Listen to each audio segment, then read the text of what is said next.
Vamos a dar inicio a la reunión de este domingo. Vamos a comenzar, por favor, con una lectura en el Salmo número 97.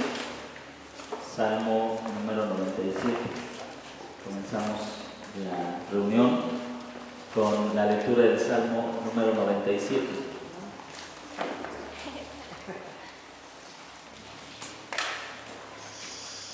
Salmo número 97.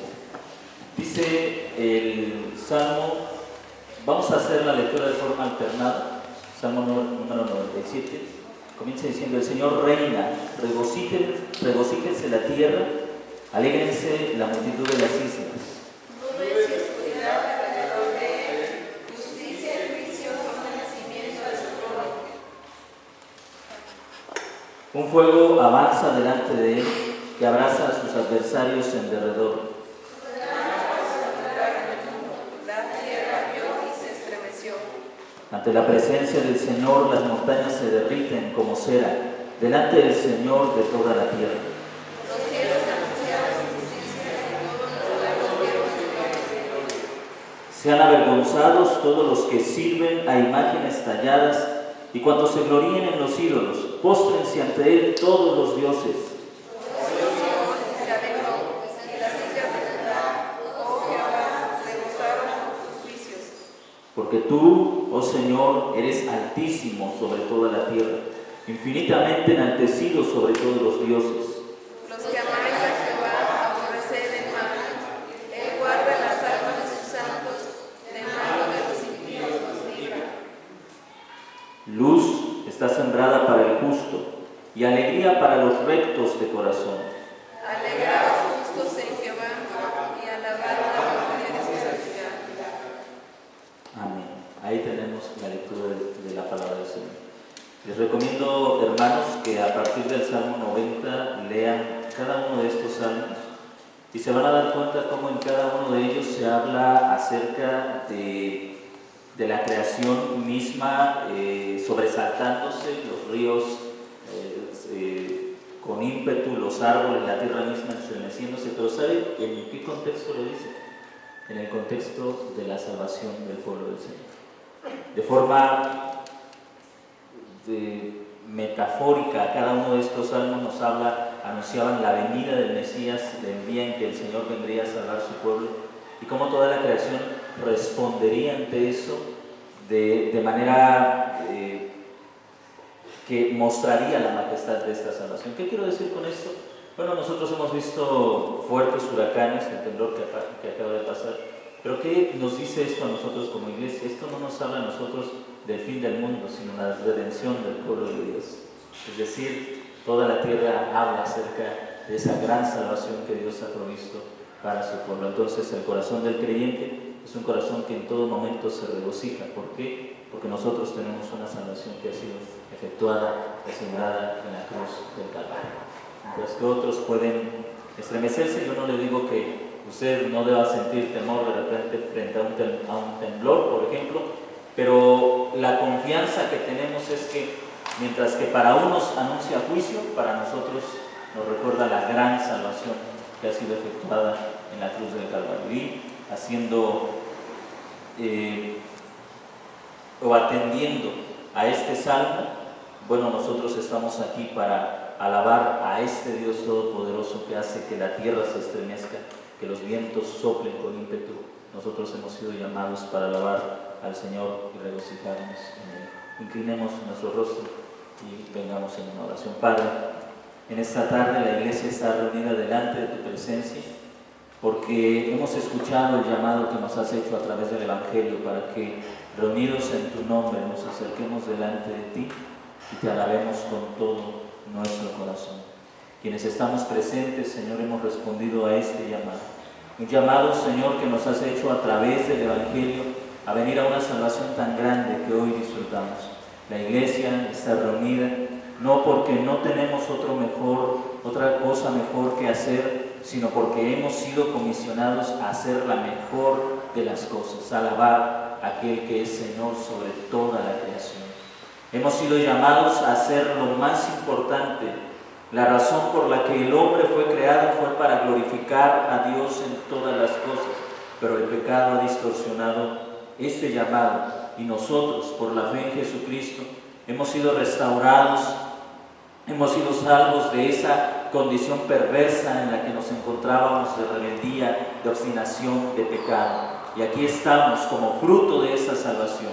Hay muchas cosas que en este día entretienen el alma de las personas, pero nosotros, Señor, como redimidos del Señor, como pueblo del pacto, venimos para ofrecer nuestra ofrenda, el fruto de labios que confiesa el nombre de aquel que nos ha redimido de las tinieblas a una luz admirable. Y aquí estamos, Señor, no solamente con disposición física, sino con disposición en el alma, en el corazón, para adorarte, para alabarte, para emocionarnos delante de tu presencia, para contar las grandes cosas que has hecho, Señor, y la mayor de todas las proezas. Si nos impacta, Padre Santo, el ver cómo tu palabra, Señor, hace que los vientos se formen y que tempestades arrasen la tierra, Señor, si nos impacta ver, Señor, cómo al dar tu palabra la tierra se sacude, mucho más emocionante e impactante es saber que un día diste tu palabra y pusiste a tu Hijo en la cruz del Calvario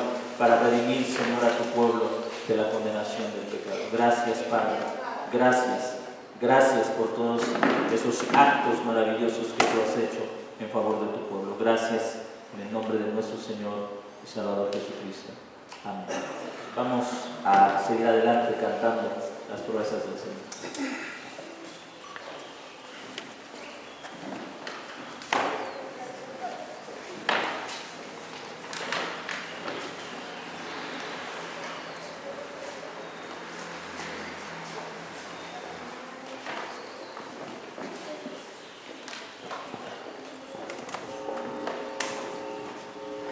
Muy buenas tardes, queridos hermanos. Vamos a dar nuestros cantos de alabanza a nuestro Padre Dios, todos unidos como iglesia. De nuestras copias, la alabanza número 102, Vivo estoy.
vivo estoy, Cristo es el Señor. A continuación, hermanos, la alabanza número 101, confiadamente.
Continuamos, hermanos, con la alabanza número 6. Cubre.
Para que tengamos una clara perspectiva de lo que Jesús está diciendo.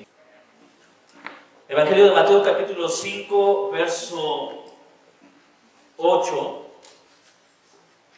solo para recordar el texto que hemos estado estudiando: bienaventurados los limpios de corazón, porque ellos verán a Dios. El domingo pasado hablábamos acerca de lo que es pureza y de lo que no es pureza. Hablábamos acerca de que el hombre no puede obtener la pureza de ningún otro medio. Reflexionábamos sobre las formas en que el hombre busca la pureza. A veces buscamos la pureza a través de dos aspectos. Los que estuvieron el domingo recuerdan los dos aspectos en los que buscamos la pureza, o si usted vio la predicación en el canal, recuerda usted los dos medios que buscamos la pureza: moralismo y... ¿alguien recuerda el otro? Ritualismo. Moralismo y ritualismo son dos medios en los que nosotros buscamos la pureza. El moralismo nos lleva a considerarnos a nosotros mismos puros por el estándar que tenemos. Pensamos una persona es pura si hace o cumple con estos aspectos, y el ritualismo con ciertos elementos de la liturgia, del culto cristiano. Pensamos que la pureza viene por esos medios, pero veíamos que Jesús reprende, reprocha, instruye a El pueblo del pacto, un pueblo que conocía, que tenía los 10 mandamientos como la medida de la santidad, y tenía las leyes de ritualismo, las leyes de sacrificios como la medida de la pureza. Y el Señor le dice a ese pueblo que está acostumbrado tanto al código ético de los 10 mandamientos como al ritualismo de los sacrificios, les dice: bienaventurados los puros, felices los puros. Solo para que recordemos lo difícil que es la pureza, quiero que me acompañe al Salmo número 15. Creo que usted probablemente ya conoce este Salmo, Salmo número 15. El salmista David escribe este Salmo reflexionando en su propia relación que tiene con el Señor, y hace esta pregunta: oh Señor, ¿quién habitará en tu tabernáculo? ¿Y quién morará en tu santo monte? Recuerden que el tabernáculo, el templo del antiguo pacto, era la señal de la presencia de Dios en medio del pueblo. Así que preguntar: ¿quién morará en tu tabernáculo? ¿Quién habitará en tu tabernáculo? ¿Morará en tu santo monte? Era una forma de decir quién estará en tu presencia, quién es la persona apta para estar delante de tu presencia.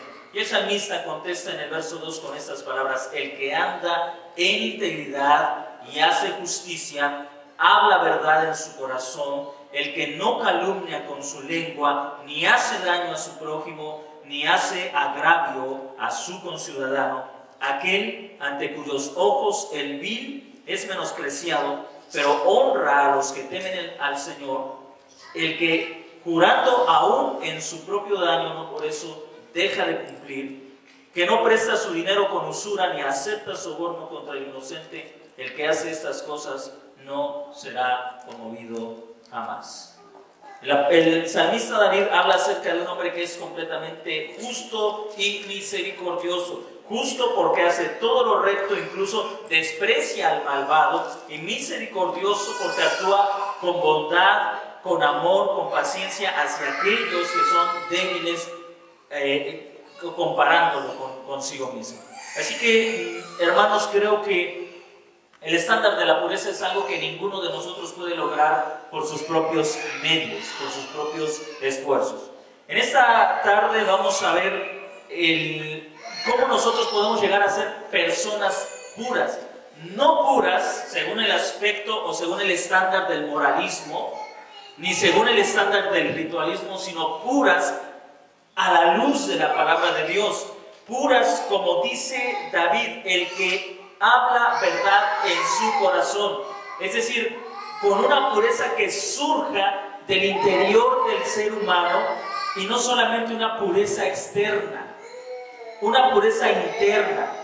Le decía el domingo pasado, nosotros podemos trabajar una pureza externa. Puedo esforzarme por mostrar externamente que soy una persona amable, que soy una persona paciente, que no odio, que no tengo rencor, pero yo no puedo dominar lo que hay dentro de mi corazón. Yo no puedo dominar lo que hay en mi interior, yo no puedo dominarlo. Puedo cambiar lo que hay fuera de mí, puedo modificarlo. Cuando quiero decirte algo malo, puedo esforzarme y darte una sonrisa en lugar de decir algo hiriente. Pero por dentro sigo sintiendo el ardor del enojo, el ardor del resentimiento, el ardor de la amargura, el ardor de la ira en contra de tu persona. Es decir, aparento externamente algo que por dentro no soy. Por fuera puedo comportarme de acuerdo a las reglas, pero por dentro puedo estar ardiendo de todo tipo de pasiones como codicia, lujuria, avaricia, orgullo, rencor, amargura. Y el Señor Jesucristo va en contra de esa pureza externa que era muy común en los fariseos, muy común en los sacerdotes, en los escribas, pero que era imposible realmente tener una pureza que surgiera del corazón. Jesús en el Evangelio de Lucas dijo que del corazón es que sale todo tipo de pecado. Así que, hermanos, es una verdad que todos nosotros podemos aceptar y ninguno puede negar que puedo controlar lo externo de mi corazón, pero no puedo controlar, puedo controlar la apariencia externa de mi ser, pero no puedo controlar lo interno, lo que yo realmente soy. Les decía que El Evangelio no es cuestión de moralismo. El Evangelio no apela por tener hijos bien portados o no apela por tener personas bien comportadas, aunque eso es bueno.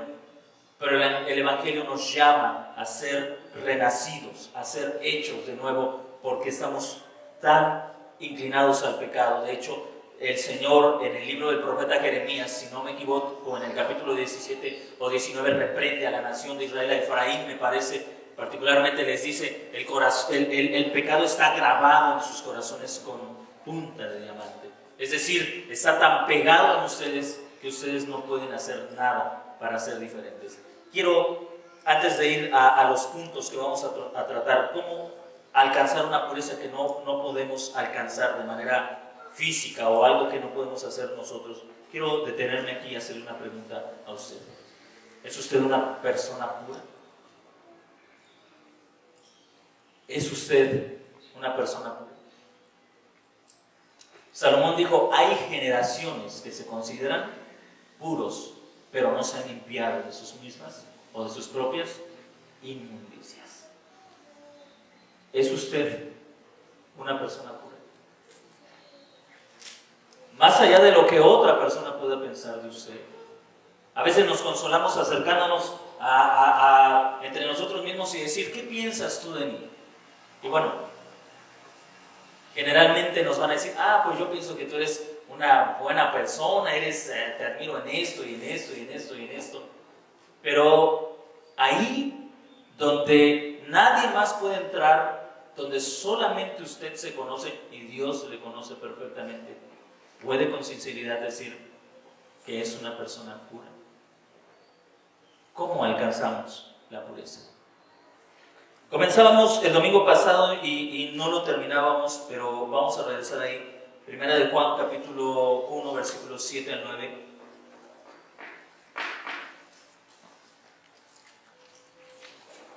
Primera de Juan, capítulo 1, versículos 7 al 9. Ahí vamos a comenzar con esta lectura.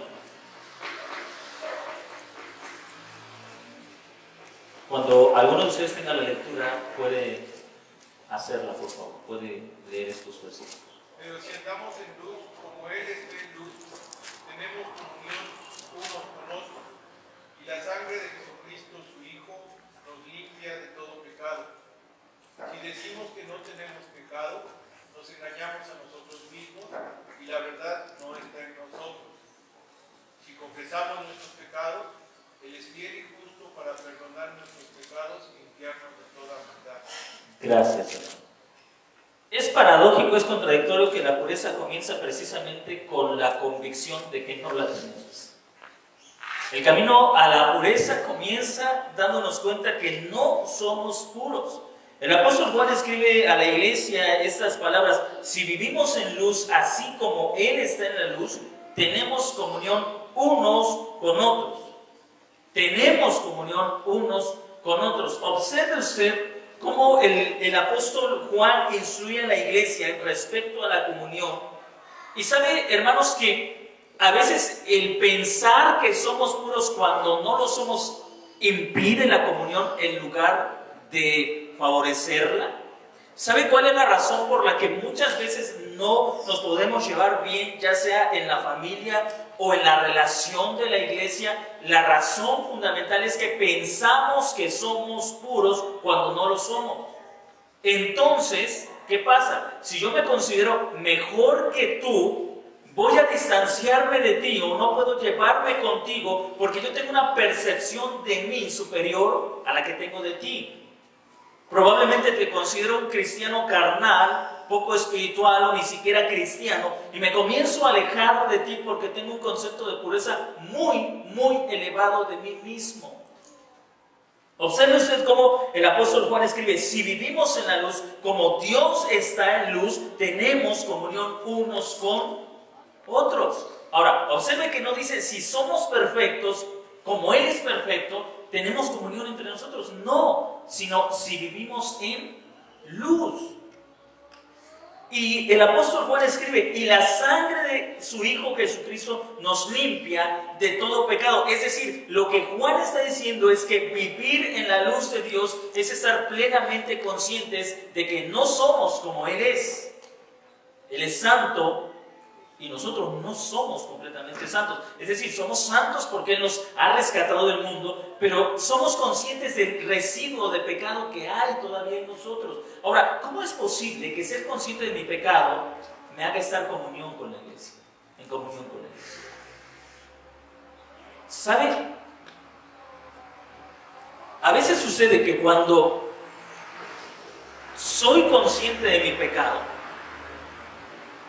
pero no entiendo el Evangelio, ¿sabe qué pasa? Muchos creyentes, cuando son conscientes del pecado residual que hay en ellos, pero no entienden con claridad el Evangelio, en lugar de tener comunión con la iglesia, ¿sabe qué pasa?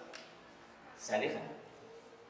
Se alejan de la iglesia. ¿Por qué? A veces puede ser por un concepto pecaminoso de humildad. Es que yo soy demasiado malo y ¿cómo voy a estar con gente que es muy buena? Es que yo no merezco que Dios me ame y ¿cómo voy a ir a la iglesia? Tienen un falso concepto de humildad. El apóstol Juan dice que cuando una persona está en la luz de Dios, se da cuenta que el único perfecto y santo es Él, y eso le lleva a tener comunión con los hermanos que están en el mismo nivel y en la misma posición que todos los creyentes. La pureza comienza, o el primer paso para la pureza comienza siendo conscientes de que la única persona perfecta y completamente santa es Dios. El resto no lo somos.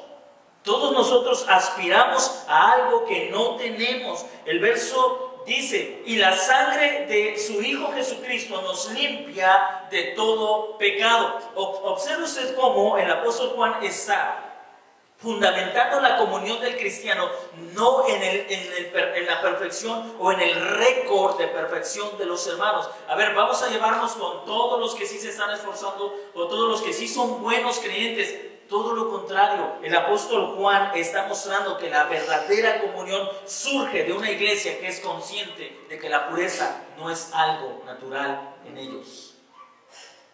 No es natural en ninguno de nosotros. Por eso es que necesitamos que la sangre de Cristo nos limpie de todo pecado. El sacrificio de Jesucristo. La iglesia se reúne, no porque en esta semana fuimos perfectamente obedientes.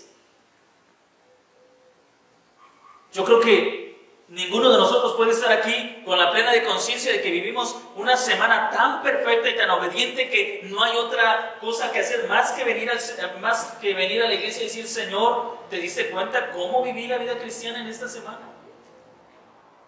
¿Me observaste en mi esfuerzo? ¿Me observaste me viste cuando resistí el pecado? ¿Viste que no cometí el pecado? Si alguno de nosotros está con esa mentalidad, no ha entendido lo que es el Evangelio.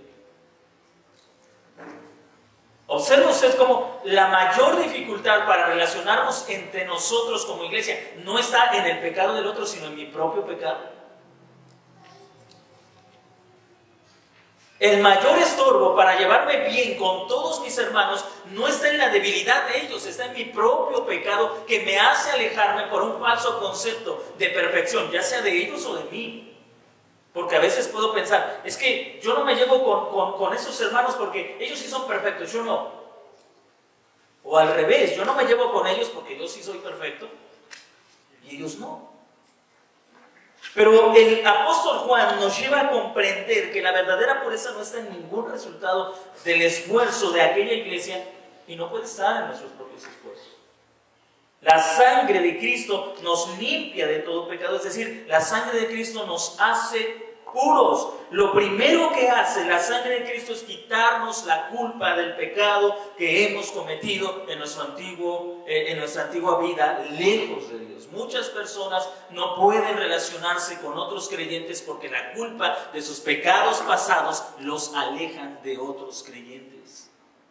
Es que si se enteraran lo que hice, es que si se enteraran cómo viví, es que si supieran cómo era antes, ese pensamiento de los pecados pasados les lleva a distanciarse de otros creyentes. No entienden que es la sangre de Cristo la que nos hace puros. nos limpia de todo pecado. Muchas veces, hermanos, nosotros hacemos lo que Juan dice que no debemos hacer si afirmamos que no tenemos pecado. Muchas veces, hermanos, basamos nuestra comunión en tratar de hacer creer al resto de la iglesia que nosotros no tenemos pecado. ¿Por qué debes llevarte conmigo? Porque yo no tengo pecado. ¿Por qué soy una buena persona? ¿Por qué soy una opción para que te relaciones conmigo? Porque yo no tengo pecado. Y luchamos, hermanos, o nos esforzamos por aparentar lo que no somos, y en lugar de favorecer la unidad de la iglesia, sucede todo lo contrario. La destruimos. Juan está hablando de una iglesia que no es diferente a ninguno de los que estamos aquí. Una iglesia que necesitaba recordar que la base de su comunión era la purificación, que solamente podía ser posible a través de la fe en Jesucristo. Y por eso Juan exhorta a la iglesia a hacer, o más bien a dejar de hacer algo que probablemente ellos estaban haciendo, afirmando que no tenían pecado. Afirmando que no tenían pecado. Déjeme hacerle una pregunta, y yo sé que eso usted lo va a entender muy bien. ¿Cuándo se pone la relación más difícil entre los padres y los hijos? Cuando usted toma una actitud de yo nunca hice lo que tú hiciste, o cuando usted entiende la debilidad de sus hijos y intenta corregirlos a la luz del Evangelio. ¿Cuándo se pone la situación más difícil? En la primera, ¿no es cierto? Cuando tomamos una actitud con nuestros hijos de yo no puedo creer lo que tú hiciste porque yo nunca lo hice. Usted pone la situación más difícil porque le está diciendo a sus hijos, yo no tengo las debilidades que tú tuviste, yo nunca cometí los pecados que tú tuviste, yo fui engendrado sin pecado.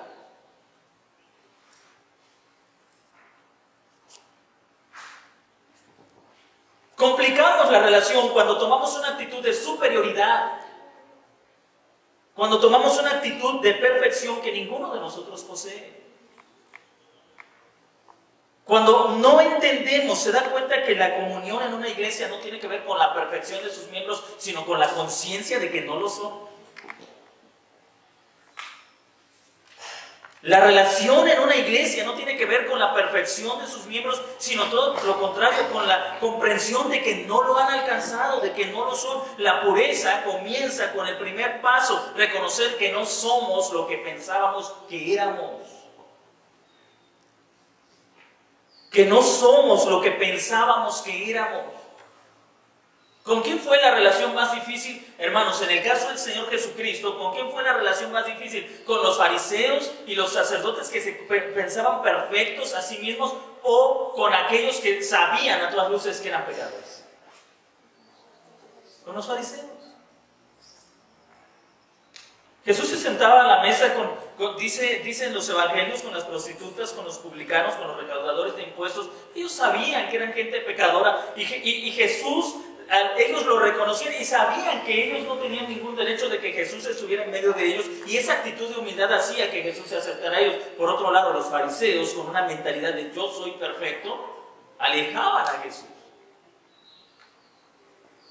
Quiero que usted entienda que la pureza basada en el pensamiento humano siempre va a ser difícil la relación con otras personas. Estamos hablando aquí de la familia, del pueblo del pacto, de la familia nuclear, de la familia cercana y de la familia extendida que es la iglesia.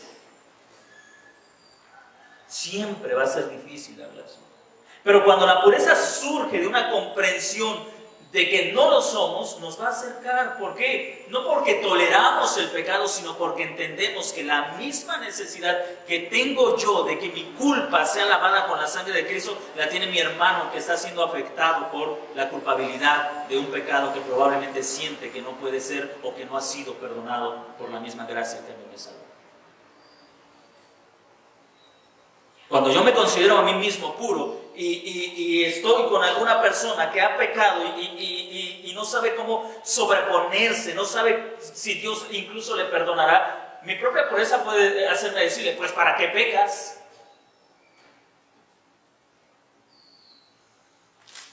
¿No es cierto? Y hasta puedo decir, yo por eso no peco. que ha sido la gracia, la muerte de Cristo la que me ha purificado, entonces puedo ofrecerle no mi bondad, sino la bondad derramada por Dios en la cruz del Calvario para su pueblo, para los suyos. ¿Dónde comienza la pureza? Ahora, ¿ha usted iniciado ese camino? Solamente observe sus relaciones. Conozca sus relaciones. Porque las relaciones son un gran termómetro de qué tan confiados estamos en el Evangelio. Cuando yo no confío en el Evangelio, escribe Timothy Keller, algunos de ustedes lo recordarán en el discipulado que ya la mayoría ha tomado, que es el Evangelio. Dice Timothy Keller, y lo voy a parafrasear porque no lo recuerdo: cuando yo no estoy confiado en el Evangelio, suelo hacer dos cosas: me alejo de las personas que suponen un peligro para mí y me exalto sobre aquellas que pienso que están abajo de mí. Con las que me resultan un peligro, me alejo de ellas, yo no me acerco a ellas porque son mejores que yo, son más fuertes que yo, tienen más dinero que yo, son mejor parecidas en comparación a mí, más inteligentes que yo, tienen muchas cosas que yo no tengo, suponen una amenaza y yo me alejo de ellas. No me gusta convivir con ellas porque yo no estoy confiado en el Evangelio, yo estoy confiado en mi propio concepto de moralidad y de bondad. Pero me exalto en aquellas que tienen menos que yo, porque ahí sí puedo presumir quién soy.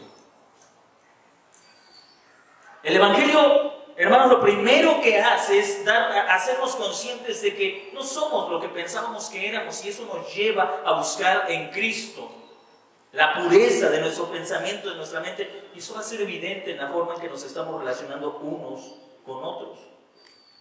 Segundo, el siguiente paso para la pureza es la obediencia. Observe lo que dice el salmista en el Salmo número 119, verso 9. Yo sé que algunos de ustedes lo saben. ¿Con qué limpiará el joven su camino? Con guardar tu palabra.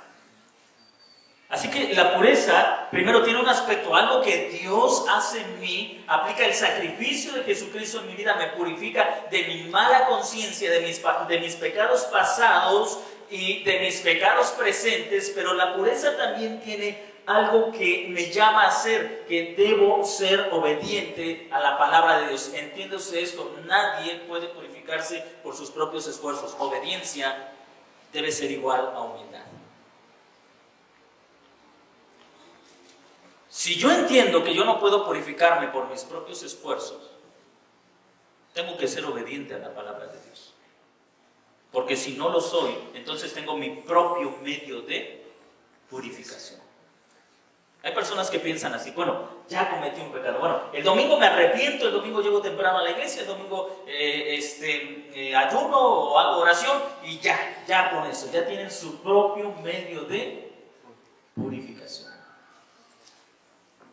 No se arrepienten. Quieren arreglar las cosas a su manera. Pero el camino de la pureza es un camino de obediencia. El hombre entiende. ¿Por qué el hombre obedece a la palabra de Dios? Porque entiende que el único que conoce el camino de la pureza es Dios. ¿Recuerda usted que en una ocasión le platicaba acerca de una mujer que, platicando con su amiga, le decía a su amiga, muy segura de sí misma: yo sé que al rato mi esposo me va a traer flores? Y la amiga le preguntaba a la que decía que le iban a llevar flores: ¿y por qué tu esposo te va a llevar flores? ¿Es su aniversario? ¿Están cumpliendo? ¿Es alguna fecha en especial? Y la mujer respondía: no, lo que pasa es que vi a mi esposo con otra mujer y siempre que lo veo con otra mujer me lleva flores. Puede sonar chistoso, pero ¿saben qué nos enseña? Que el hombre siempre busca arreglar las cosas a su manera. Yo sé cómo arreglar la situación. Sé qué ritual hacer para sentirme puro, para sentirme mejor. Le decía en una ocasión, hay personas que Cuando sienten el impulso de su pecado. Ahora, llorar no está mal cuando el llanto es el resultado de un corazón que está arrepentido, pero hay quienes piensan que por llorar ya se soluciona el problema. Como los hijos, cuando hacen algo que no deben hacer y comienzan a llorar para que no les castigues, una vez que le dices, está bien, no te voy a castigar, se le quita el llanto. Muchas personas así son. O se ponen a cantar, o dicen voy a leer la Biblia todos los días, me voy a levantar a tales horas a orar, o voy a ayudar a una persona necesitada. Tratan de arreglar o de enmendar su camino por sí mismos en lugar de ser obedientes a la palabra de Dios. El camino de la pureza es un camino de obediencia. Dice en la carta que escribe Pablo en el capítulo 5, verso 26 de la carta a los Efesios, Efesios 5, 26, hablando acerca de lo que Jesús hace con la iglesia, dice que Jesús busca santificarla, observe usted lo que sigue, purificándola en el lavamiento del agua por la palabra, para que sea más comprensible lo que está escribiendo el apóstol Pablo. Vamos a ver lo que escribe Pedro en el mismo sentido. Primera de Pedro, capítulo 1, verso 22. Primera de Pedro, capítulo 1, verso 22. Cuando alguno de ustedes encuentre la primera carta de Pedro, capítulo 1, verso 22, puede darle lectura. Habiendo purificado vuestras almas con obediencia a la verdad mediante el Espíritu, para el amor fraternal ungido, amaos unos a otros, entrañablemente de corazón puro. Gracias. Observen ustedes cómo Pedro está repitiendo lo que escribió Juan. Bueno, no repitiendo, sino que más bien es el pensamiento de la Escritura, habiendo purificado vuestras almas por la obediencia a la verdad. ¿Cómo se purifica el alma de una persona? La obediencia a la verdad. ¿Cómo nos purificamos? Obedeciendo la Escritura. Podemos venir a la congregación, pero venir a la congregación no es lo mismo que obedecer la Escritura. Venimos para aprender, y el aprender nos lleve a la obediencia. La obediencia produce pureza en el alma. La obediencia a la palabra de Dios nos va llevando a purificar nuestras intenciones. Y observe cómo se repite lo que estábamos hablando. Para un amor fraternal, ningún creyente puede decir soy puro y por eso no me llevo con los demás, porque eso es señal de que no hay pureza en su alma. Porque la pureza produce, ¿qué produce? Comunión, humildad. La pureza produce comunión. No podemos entonces ser una iglesia pura y no llevarnos entre nosotros. La pureza produce comunión. El apóstol Pedro es muy, pero muy claro, y él dice a la iglesia a la que está escribiendo, les dice que ellos han purificado sus almas por la obediencia a la verdad, y que esa purificación debe ser reflejada en un amor fraternal sincero. Y luego termina con una exhortación clara y directa: ámense intensamente de corazón los unos a los otros. Es decir, si son puros, ámense. Porque el amor es resultado de la pureza. No puede haber verdadero amor si no hay pureza. Porque un amor sin pureza es un amor, en palabras de la Escritura, amor fingido o amor hipócrita. Hago o actúo como si te amara, pero en realidad no te amo. Aparento que te amo, pero no te amo. Es un amor fingido. Es un amor que no está dispuesto a hacer nada por aquella persona a la que se presume amar. Ahora, pongámoslo en todos los niveles. Si yo soy incapaz como varón si yo no he sido purificado, es decir, si mi conciencia no ha sido lavada o el sacrificio de Cristo no ha impactado mi conciencia de manera que he salido de ese estado de culpabilidad de mis pecados pasados, y si no estoy sujeto a la Escritura, mi amor es fingido, no es puro, no es sincero.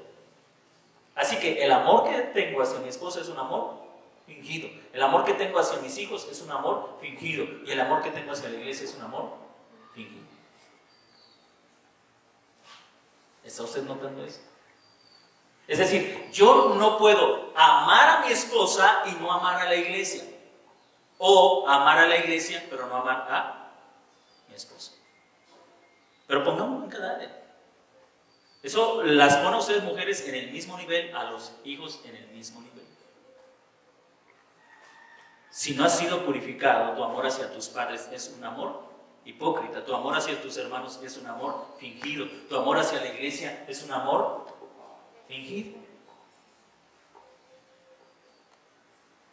La pureza en estos versículos que hemos estado analizando es el sustento de un verdadero amor. Por lo tanto, un verdadero amor trae una verdadera comunión porque está surgiendo de un corazón que es realmente puro. Ahora, ha alcanzado la pureza como resultado de la fe en el Evangelio. Pedro, vamos ahí quédese usted, está en la primera carta de Pedro, en el capítulo 1.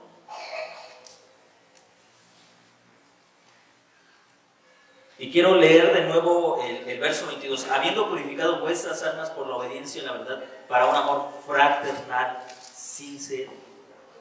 La pureza, y perdón que lo recalque, pero tengo que recalcarlo, la pureza va a dar como resultado un amor fraternal sincero.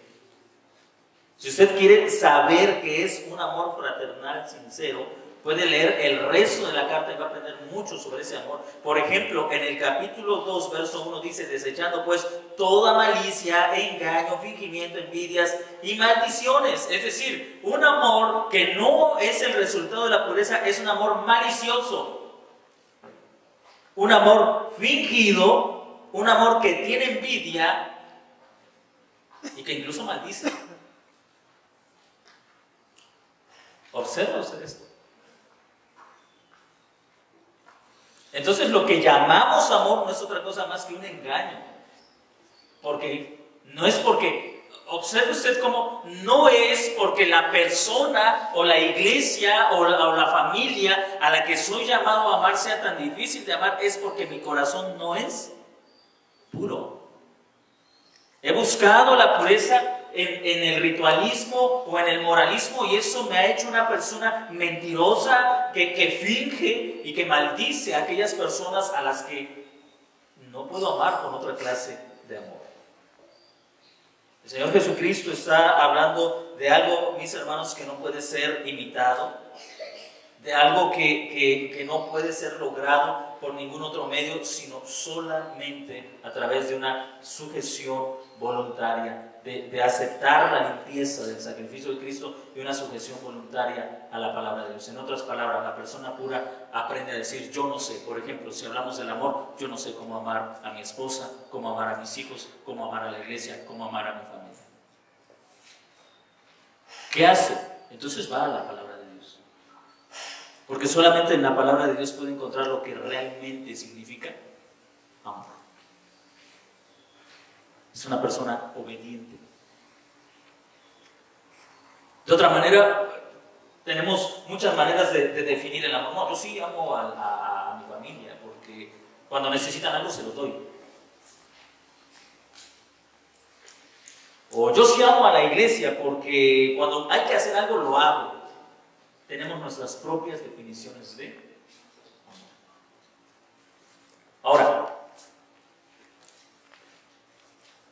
en la segunda parte de la bienaventuranza, entonces tenemos dos cosas: lo que no es la pureza, que lo vimos el domingo pasado, cómo lograr la pureza a través del arrepentimiento, de una dependencia del sacrificio de Jesucristo que nos limpia de todo pecado pasado, de una obediencia a la palabra de Dios. Y vamos con la última parte de esta bienaventuranza, donde dice: bienaventurados los de limpio corazón, porque ellos verán a Dios. Aquí nos enfrentamos con una frase difícil, sobre todo en estos tiempos donde muchas personas piensan que ven a Dios. Mire, como un ejercicio de curiosidad, puse en el buscador del internet qué significa ver a Dios, solamente como un ejercicio de pura curiosidad. Y me apareció entre las opciones personas que han visto a Dios. Abrí esas opciones y se mencionan una persona que sufrió un accidente, estuvo tantos días en coma y vio a Dios. Un niño que recibió un mensaje de Dios. Un fulano de tal, un pastor que estuvo tantos días en ayuno y vio a Dios. Un futbolista muy famoso que recibió un balazo en la cabeza y vio a Dios. Muchas personas piensan que han visto a Dios. Pero, ¿por qué no dejamos que la Biblia defina lo que significa ver a Dios? Dos cosas debemos tomar en cuenta. Número uno, la Biblia tiene dos grupos de pasajes. Uno de esos grupos primero nos enseña una verdad. Nadie ha visto a Dios. Esa es una verdad. El segundo grupo de pasajes, número 2, nos dice que sí se puede ver a Dios. Y Jesús mismo lo dijo. Bienaventurados los puros porque ellos verán a Dios. Así que nos encontramos con una verdad que es paradójica, porque por un lado nadie puede ver a Dios y por otro lado el Señor Jesús promete que sí se puede ver a Dios. ¿Por qué no vamos primero con la primera parte de los versículos? Observe usted, por ejemplo, Éxodo capítulo 33, verso 20. Le voy a dar las citas para que usted las busque en su Biblia. Éxodo 33, 20, Deuteronomio 4, 12, 1 Timoteo 6, 16, 1 de Juan 4, 12. Por ejemplo, Éxodo 33, 20 dice, Dios hablando con Moisés, no puedes ver mi rostro, porque nadie puede verme y vivir. No está hablando Moisés, está hablando Dios, y Dios está diciendo, nadie puede verme y vivir. Deuteronomio 4:12 dice, entonces el Señor habló de en medio del fuego y les dijo, oíste su voz, solo la voz, pero no viste figura alguna. Deuteronomio 4:12. Cuando el pueblo de Israel entonces vio, más bien cuando escuchó en el monte la voz de Dios, Dios les recuerda, no vieron ninguna figura. En otras palabras, no me vieron. 1 Timoteo 6, 16. Al único que tiene inmortalidad y habita en luz inaccesible. Escuche usted lo que escribe. A quien ningún hombre ha visto ni puede ver. Y 1 de Juan 4:12. A Dios nadie le ha visto jamás. Estos son parte de varios otros pasajes que nos enseñan que a Dios no se le puede ver. ¿Qué significa entonces o qué quiere decir Jesús con bienaventurados los limpios de corazón porque ellos verán a Dios? Vamos a ver otra parte de pasajes, Génesis capítulo 32, verso 30. Jacob le puso a aquel lugar el nombre de Peniel porque dijo, he visto a Dios cara a cara y ha sido preservada mi vida. Job 19:36. Y después se deshecha mi piel, aún en mi carne veré a Dios. Y Job 42, verso 5.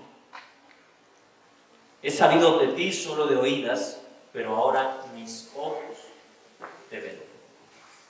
Si comenzamos con Génesis 32, verso 30, donde Jacob le pone aquel lugar donde peleó con el ángel Peniel, porque eso significa he visto a Dios cara a cara y ha sido preservada mi vida, podemos entender que Jacob no vio a Dios físicamente, porque Dios es espíritu. ¿Qué es entonces lo que vio Jacob? Un ángel. De hecho, ni siquiera sabía que era un ángel. Ahora, ¿por qué digo que ni siquiera sabía que era un ángel? Porque usted tiene la idea de un ángel con unas enormes alas atrás, resplandeciendo y algo así. Pero el texto nos enseña, si usted recuerda la historia, que la familia de Jacob pasó del otro lado, estaban ya al otro día por encontrarse con Esaú, y Jacob se quedó de este lado solo para meditar sobre lo que iba a significar el encuentro con Esaú. La Biblia dice que Jacob vio a un hombre y comenzó a pelear con él. Vio a un hombre.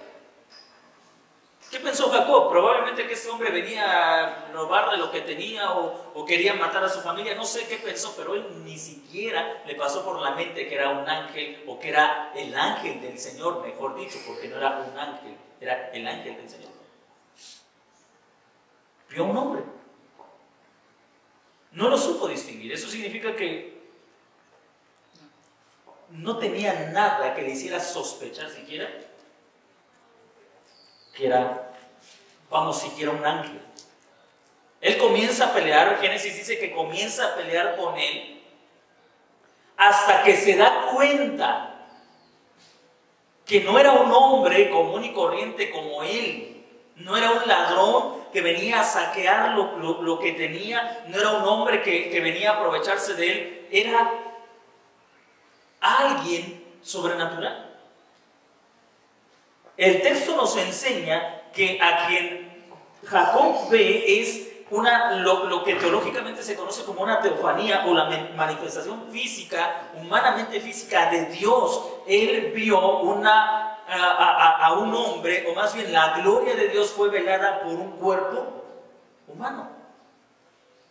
Por eso es que él dice, mis ojos han visto a Dios, o he visto a Dios cara a cara, y mi vida fue preservada. Es decir, de otra manera, si Jacob hubiera visto la gloria del Señor, habría muerto.